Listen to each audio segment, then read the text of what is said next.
మనమున్నది కొబ్బరి, కోకో, వక్క కలిపి మల్టీగా వ్యవసాయం చేస్తున్న ఫీల్డ్‌లో ఉన్నాము. రైతుకు దిగుబడి ఉన్నప్పుడు రేటు ఉండదు. రేటు ఉన్నప్పుడు దిగుబడి ఉండదు.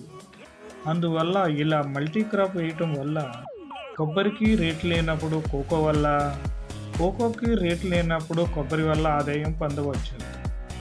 ఉదాహరణకు ఇప్పుడు కొబ్బరికి రేటు లేదు, కానీ కోకో 1 కేజీ ₹1000 పైనే ఉన్నది. ఈ ఫీల్డ్‌లో ఒక్క మొక్కలు 4 సంవత్సరాలు వయసు కలిగి ఉన్నవి. ఇవి కూడా ఈ సంవత్సరం ఈల్డింగ్ ప్రారంభం అవుతుంది. దీని నుండి కూడా కొంత ఆదాయం పొందవచ్చు.